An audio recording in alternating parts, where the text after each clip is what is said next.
Hi అండి, అందరికీ నమస్తే. మీరు కనుక మన ఛానల్ని ఫస్ట్ టైం చూస్తున్నట్లయితే కనుక మన ఛానల్ సబ్స్క్రైబ్ చేసుకోండి. అంతేకాదు పక్కన ఉన్న బెల్ ఐకాన్ కూడా యాక్టివేట్ చేసుకోండి. ఫ్రెండ్స్, మీకు ఒక మంచి గుడ్ న్యూస్ అయితే తీసుకొని వచ్చానండి. 6,000 రూపాయల పెన్షన్స్, అంటే వికలాంగులకి 6,000 రూపాయలు కాంగ్రెస్ గవర్నమెంట్ ఇస్తానంది కదండి. ఆ పెన్షన్ గురించి మంత్రి సీతక్క లేటెస్ట్గా ఒక ప్రకటన అయితే చేశారు.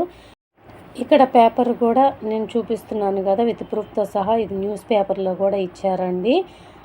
ఇక దాంట్లో ఉన్న మ్యాటర్ ఏమోనంటే చదువుతాను, వినండి దయచేసి. కాంగ్రెస్ ప్రభుత్వం ప్రకటించినట్టుగా దివ్యాంగులకు పెన్షన్ 6,000ను త్వరలో అందజేస్తామని రాష్ట్ర పంచాయతీరాజ్ శాఖ మంత్రి సీతక్క తెలిపారు. దివ్యాంగుల దినోత్సవాన్ని పురస్కరించుకొని బుధవారం గచ్చిబౌలి స్టేడియంలో రాష్ట్ర స్థాయి దివ్యాంగుల క్రీడోత్సవాలు నిర్వహించారు. మంత్రి సీతక్క ముఖ్య అతిథిగా హాజరై ప్రారంభించారు. ఈ సందర్భంగా ఆమె మాట్లాడుతూ, వైకల్యం ఉన్నప్పటికీ ఆత్మస్థైర్యం, బలమైన సంకల్పంతో దివ్యాంగులు క్రీడల్లో ప్రపంచ స్థాయిలో పథకాలు సాధించడం నిజంగా చారిత్రాత్మక అంశమన్నారు.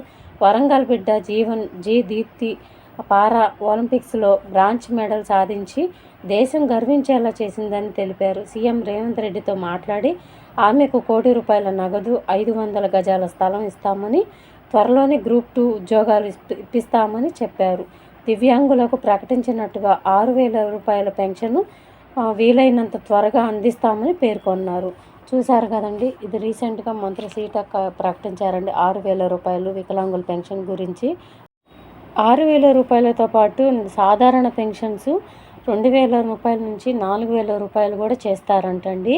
ఇక దీని గురించి కూడా లాస్ట్ అప్డేట్లో నేను చెప్పాను.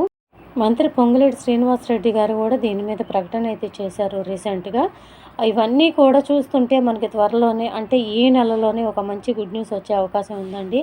ఎందుకంటే నెక్స్ట్ మంత్ మనకి ఎలక్షన్స్ ఉన్నాయి. ఈ జనవరిలో మనకి స్థానిక ఎలక్షన్స్ అయితే జరగబోతున్నాయండి, మున్సిపల్ ఎలక్షన్స్. దానికన్నా ముందుగానే ఈ పెన్షన్లు కానీ, మహిళలకు ఇస్తామన్న 2,500 కానీ ఇవి ఏవి ఇవ్వకుండా ఎలక్షన్కి బరిలోకి దిగరు. ఇది కంపల్సరీగా 100% చెప్తున్నామండి. ఎందుకంటే మాకు ఇన్ఫర్మేషన్ పక్కాగా తెలుసుకుంటున్నాము. ఎందుకంటే వీటి గురించి కంపల్సరీగా ఈ పెన్షన్స్ పెంచే తీరుతారు ఎలక్షన్స్ లోపల. ఇప్పుడు అవసరం ప్రజలతోటి ఉందండి. ప్రజల అవసరాలు తీర్చకుండా ప్రజానాయకులు ప్రజల్లోకి వెళ్ళలేరు.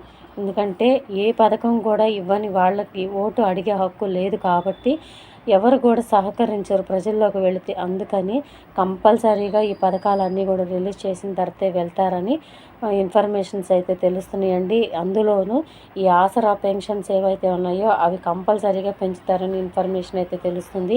మనకు జనవరిలో ఎలక్షన్స్ ఉన్నాయి కాబట్టి ఆ లోపలే మంచి గుడ్ న్యూస్ వచ్చే అవకాశం ఉంది. ఎప్పటికప్పుడు మీకు లేటెస్ట్ అప్డేట్స్ మీకు అందిస్తూనే ఉంటానండి. పిన్ టు పిన్ మీకు వీడియోస్ ద్వారా తెలియజేస్తూనే ఉంటాను. అలా మీకు రావాలంటే అప్డేట్స్ మన ఛానల్ని సబ్స్క్రైబ్ చేసుకుంటేనే నోటిఫికేషన్ ద్వారా మీ ముందుకు వస్తుందండి. తప్పకుండా మన ఛానల్ సబ్స్క్రైబ్ చేసుకొని ఎప్పటికప్పుడు వీడియోస్ని ఫాలో అవుతూ ఉండండి. ఈ విషయాన్ని మీ ఫ్రెండ్స్కి, ఫ్యామిలీ మెంబర్స్కి అందరికీ కూడా షేర్ చేయండి. వీడియో నచ్చితే ఒక చిన్న లైక్ ఇచ్చి సపోర్ట్ చేయండి.